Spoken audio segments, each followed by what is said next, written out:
রবীন্দ্রনাথের পূজা পর্যায়ের একটি প্রার্থনার সঙ্গীত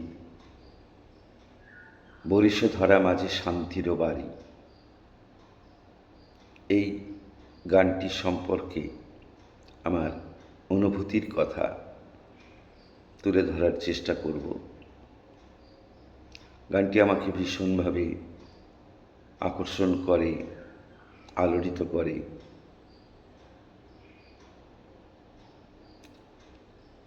গানের কথাগুলো একবার পাঠ করি। বরিশ ধরা মাঝে শান্তির বাড়ি, শুষ্ক হৃদয় লয়ে আছে দাঁড়ায়ে ঊর্ধ্বমুখে নরনারী। না থাকে অন্ধকার, না থাকে মোহপাপ, না থাকে শোক পরিতাপ। হৃদয় বিমল হোক, প্রাণ সবল হোক, বিঘ্ন দাও অপসারী। কেন এ হিংসা দেশ, কেন এ ছদ্মবেশ, কেন এ মান অভিমান। বিতর বিতর প্রেম পাষাণ হৃদয়ে, জয় জয় হোক তোমারই। এই গানটি রবীন্দ্রনাথ লিখেছিলেন 23 বছর বয়সে 1884 খ্রিস্টাব্দের এপ্রিল মাসে মহর্ষি ভবনে সকালে নববর্ষের দিন ব্রাহ্ম সমাজে গাওয়ার জন্য এই গানটি লেখা হয়েছিল। ভৈরবীর আগে গানটিতে সুর দিয়েছিলেন রবীন্দ্রনাথ। এটি ব্রহ্মসঙ্গীত। আমরা এই সমসাময়িক সময়ে দেখতে পাই যে রবীন্দ্রনাথের জীবনে বেশ কতগুলো শোকের ছায়া বা আঘাত এসেছিল। 1883 9 ডিসেম্বর খবর আসে ভগিনীপতি সারদা প্রসাদের মৃত্যুর হয়েছে। 1884 8ই জানুয়ারি মৃত্যু ঘটে কেশবচন্দ্র সেনের। ওই বছরই 19 এপ্রিল রবীন্দ্রনাথের বৌঠান কাদম্বরী দেবী আত্মহত্যা করেন। 5ই জুন সেজদা হেমেন্দ্রনাথের মৃত্যু হয়। এভাবে একটার পর একটা মৃত্যুজনিত আঘাত কবির মনে হয়তো একটা শোকজনিত অশান্তি, বেদনার সৃষ্টি করেছিল। তবে রবীন্দ্রনাথ মৃত্যুকে ভয় পাননি, ভেঙে পড়েননি। তার মৃত্যুঞ্জয় কবিতায় আমরা দেখতে পাই তিনি বলছেন, আমি মৃত্যুর চেয়ে বড়। যাই হোক, এইসব গানের পেছনে যে সমসাময়িক কবির ব্যক্তি জীবনের যে শোক, তার একটা প্রভাব থাকাই স্বাভাবিক। তবে গানটি শান্ত, গম্ভীর এবং ধীর লয়ের প্রার্থনা সঙ্গীত। মানুষের ভিতরের হীনতা, অহংকার, ছদ্মবেশ, মান অভিমান এসব ত্যাগ করার কথা বলা হয়েছে।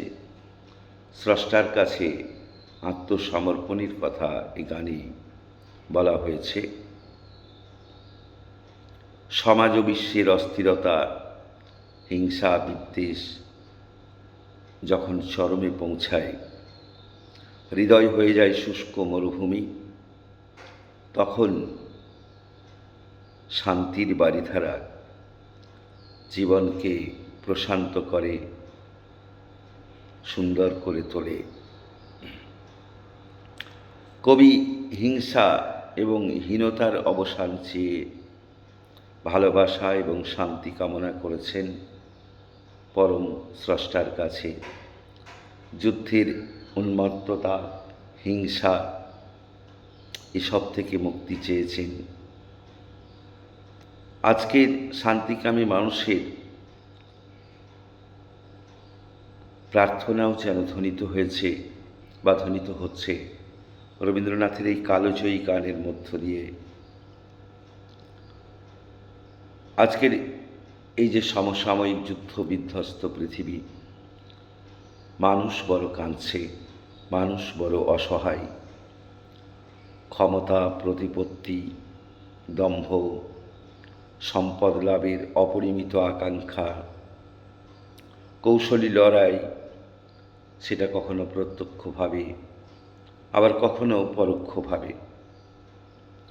এসব থেকে আমাদের আজকে মুক্তি দরকার। আমাদের সেই শান্তিকামী মানুষের অন্তরের প্রার্থনাও যেন প্রাসঙ্গিক হয়ে উঠছে রবীন্দ্রনাথের এই গানে। যুদ্ধ থামানোর ক্ষমতা তো সাধারণ মানুষের নেই। সাধারণ মানুষ ঊর্ধ্বমুখে প্রার্থনা করছেন সেই পরম স্রষ্টার কাছে, যেন সমস্ত অন্ধকারের বিনাশ হয়। বাইরের জগতের অন্ধকার, মানুষের মনোজগতের পাশবিক প্রবৃত্তির অন্ধকার, যাবতীয় রিপুর তাড়না যে অন্ধকার ডেকে আনে মানুষের জীবনে, কাম, ক্রোধ, লোভ, মদ, মোহ, মাৎসর্য, এসব থেকেও যেন একটা মুক্তির বাসনা ধ্বনিত হয় রবীন্দ্রনাথের এই গানে। কবি বলছেন, না থাকে মোহ, মোহগ্রস্ত মানুষ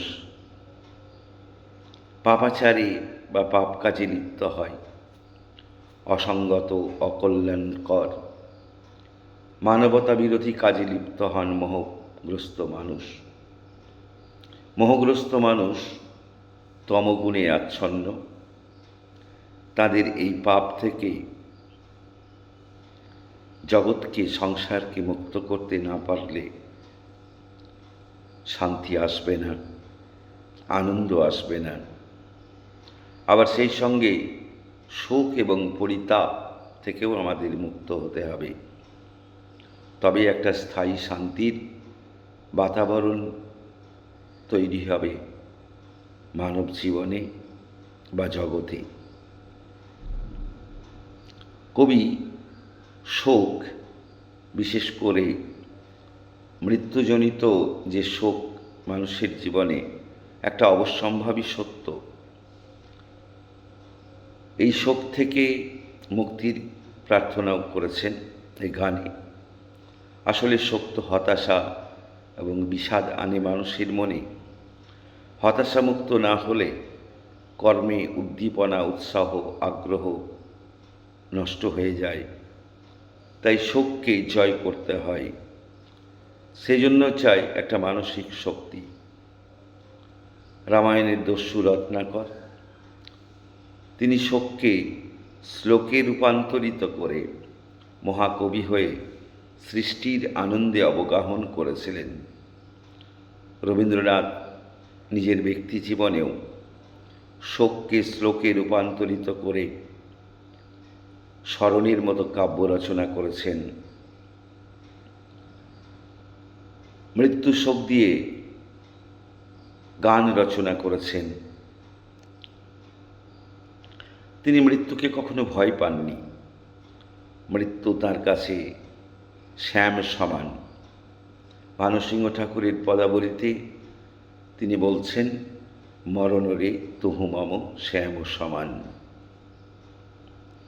তাই আবার কখনো তার গানে তিনি বলেন, তোমারও অসীমে প্রাণমন লয়ে যত দূরে আমি থাই, কোথাও দুঃখ, কোথাও মৃত্যু, কোথা বিচ্ছেদ নাই। মৃত্যু এক অসীম সত্তা। কবির ভাবনায় সে নতুনের সিংহদুয়ার।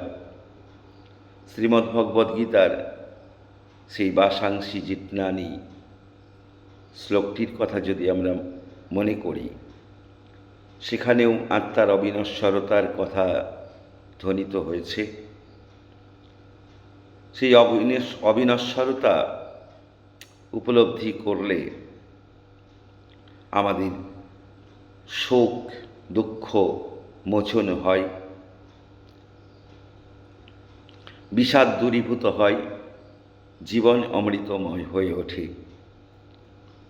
তাই জীবনের অন্তিম পরিণতিকে সহজ এবং স্বাভাবিকভাবে মেনে নেওয়াও আমাদের সুখে থাকার অন্যতম একটা শর্ত। কবি কামনা করেছেন বিমল হৃদয়, অর্থাৎ পরিশুদ্ধ উদার সুন্দর হৃদয়। এই হৃদয়ই পৃথিবীতে শান্তি আনন্দের বাতাবরণ তৈরি করবে, মানবিক সম্পর্কগুলিকে ভালোবাসায় সিক্ত করে মধুর করে তুলবে, আবার বলিষ্ঠ প্রাণ সবল প্রাণ পৃথিবীকে প্রাণবান তরতাজা আনন্দময় করে তুলবে। সমস্ত ক্লীবতা কাপুরুষতা জনিত যে বিঘ্ন, সেগুলোকেও মুক্ত করতে চেয়েছেন কবি জগৎ ও জীবন থেকে। কবি চান হিংসা দেশমুক্ত জীবন। এই হিংসা দিস্ত মানবাত্মাকে সংকুচিত করে, কলুষিত করে, আনে মানসিক বিকৃতি, ডেকে আনে ক্ষয়, ঘটায় রক্তপাত। পাশবিক শক্তি দাপিয়ে বেড়ায় হিংসাকে আশ্রয় করে। মানুষের অন্তর্নিহিত যে দেবত্ব, সেই দেবত্বকে বিনাশ করে এই হিংসা। কবি ছদ্মবেশের কথাও এখানে বলেছেন। আসলে এই ছদ্মবেশ তো একটা প্রতারণা। নকল যখন আসল হয়ে নিজেকে আড়াল করে জগতে প্রকাশিত হয়, তার ফলাফল বড় ভয়াবহ, বিষময়। এবং এই ছদ্মবেশ ধারণ এটা এক প্রকার আত্মপ্রতারণাও বটে। কাক ময়ূর পুচ্ছ পড়লে সে ময়ূর হয়ে যায় না, কিন্তু এই ভেক ধারণ করে সে নিজেকে ঠকায়, সকলকে ঠকায়, শান্তির পরিবেশটাকে বিনষ্ট করে, সততা মহত্বকে বিনষ্ট করে।